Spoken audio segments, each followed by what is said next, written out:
Hey everyone, it's Rochelle here with Losing It on Keto, and I have a real quick video.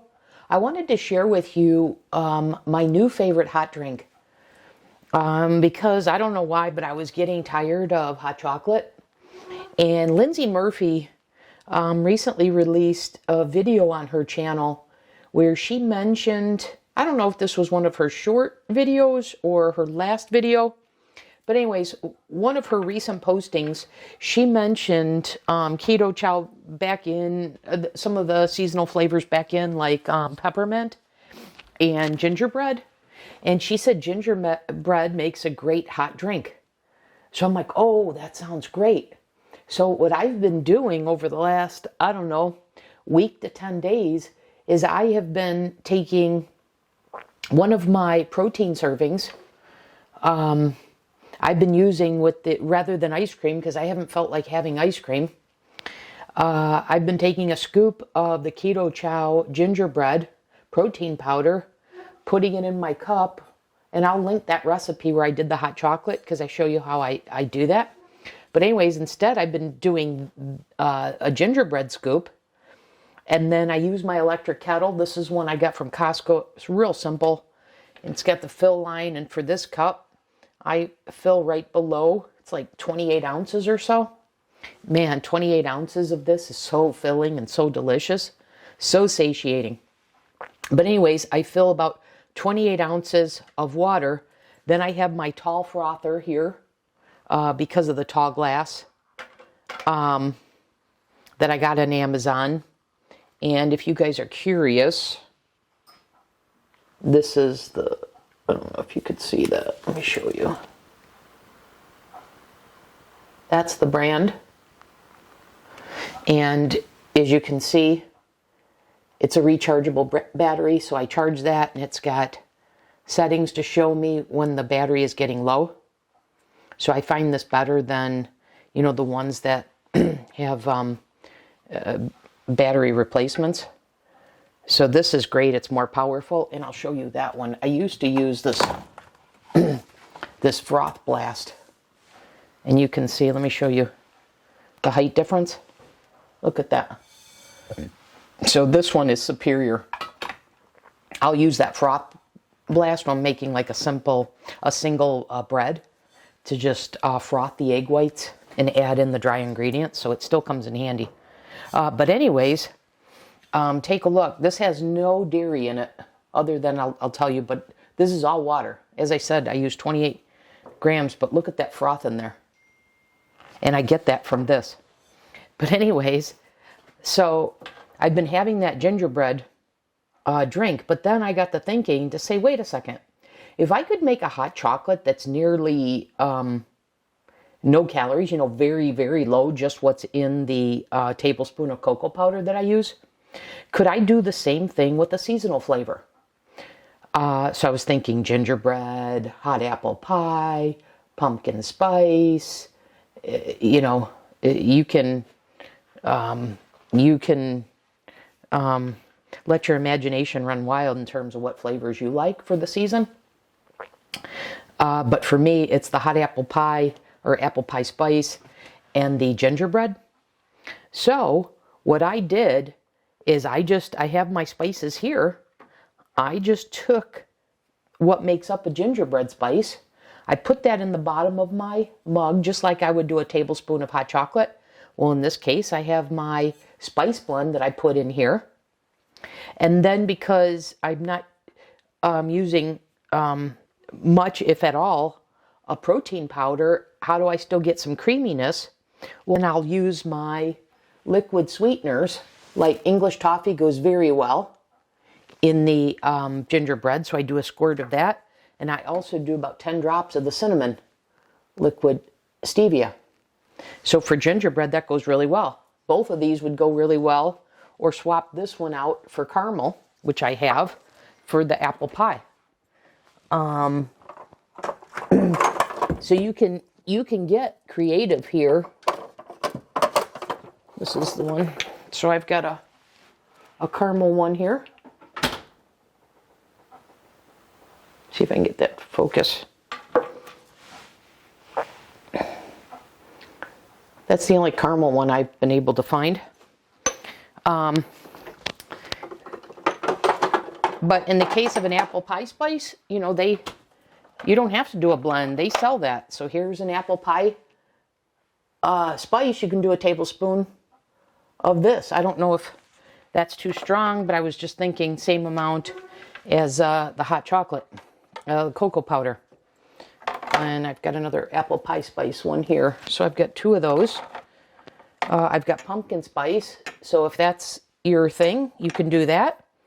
Or you can do a blend for the gingerbread. And I'll put this down in the video description. But for this amount of water, 28 ounces, I do 3/4 of a teaspoon of ginger. Well, I should change that. I do a half a teaspoon of ginger. You could do 3/4 if you want to do this as a morning drink. But in the evening, you don't want to be wired up. So, so I do half a teaspoon of ginger. And you can have this blend already blended up and then just pour it in your cup. But then I do 3/4 of a teaspoon of cinnamon.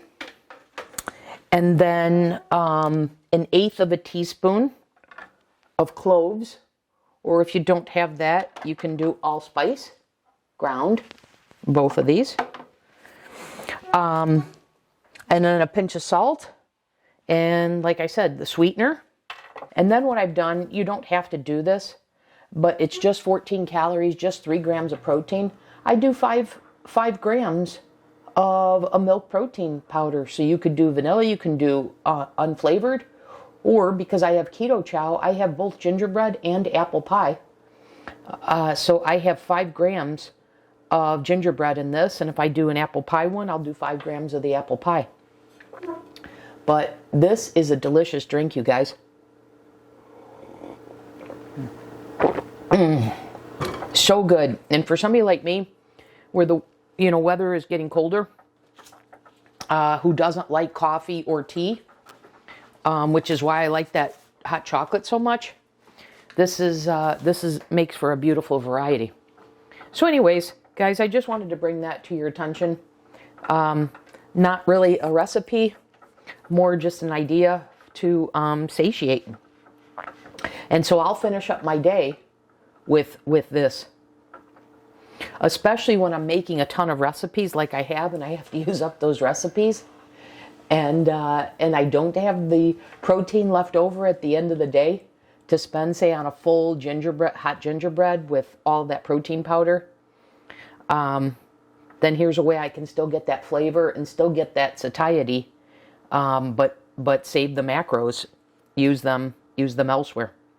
Okay, guys, let me show you how to put one together quickly. I have all my gingerbread spices in here. I'm going to forego the 5 grams of protein powder. Sometimes I do 5 grams of keto chow gingerbread, and I do 5 grams if I was doing an apple pie, etc. But for now, I'm just going to go with that. And then I told you I have this electric kettle, so I'm just going to choose 160 and then hit start. I highly recommend this. I got this from Costco. So I'm going to get my whisk out. I'm going to show you how I do this. And I have a 1/4 teaspoon. I wanted to show you this. I've got a 1/4 teaspoon of Guar Gum. This works the best. Better than xanthan gum and better than Terra gum based on my experience for this drink.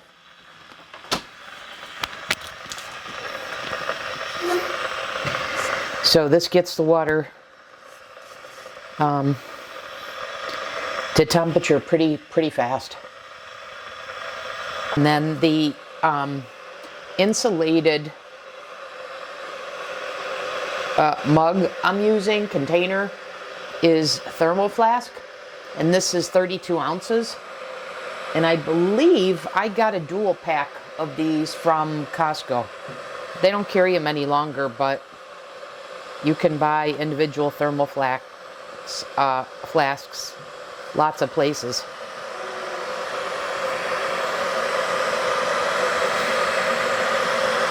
I can't believe how how satisfying this is, because you're essentially taking a 200 to 300 calorie meal and you're getting, you know, between 20 and 25 calories, depending upon whether, if you add that protein powder or not. And when you think about the satiety factor, the Guar Gum that I just showed you, that tricks the brain into, because it's such a creamy mouthfeel, it tricks the brain into thinking you just ate something substantial. And then in terms of the milk protein concentrate, just those 5 grams, it slows your gastric emptying. And it spikes your satiety peptides. And then just this quantity of liquid stretches your stomach. It's a warm drink, so it shuts down your hunger hormone for hours. So this is really one of the key techniques that I do in doing PSMF. It's probably why I can do it 7 days a week without an issue. Outside of course hitting my macros, but I'm just saying in terms of being completely satisfied. So here's what I do. I've got my tall whisk, okay, and then I just pour some of the water. I'd say about a quarter of it, and then I hit the high.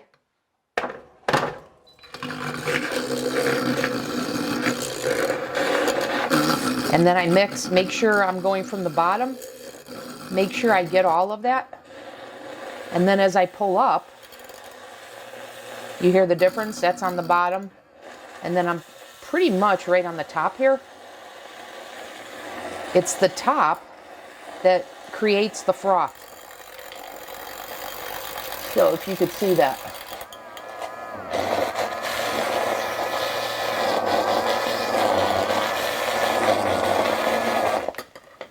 So once that's as frothy as I'd like, then I just, and I can pour some more in and keep doing it. But I don't want it to splash or splatter over the top, so I'm careful that I typically don't go more than 2/3 of the way. Typically more than half, typically no more than half. But then I take the water and I clean my whisk here by running the water over what was in the drink.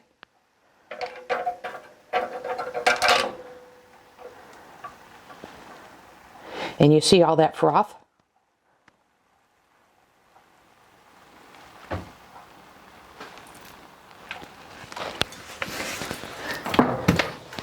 And then what I'll do, I'll top this off with either cold or room temperature water, because I made the water in the kettle plenty hot.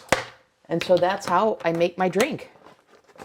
And it is so delicious, so satisfying, and for minimal calories.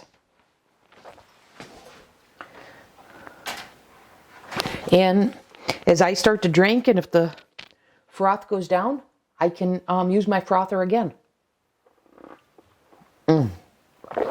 So good. Oh, that gingerbread warm. Oh, so darn good. And it settles your stomach too. Which of course is no surprise given the ginger. But that is very delicious, you guys.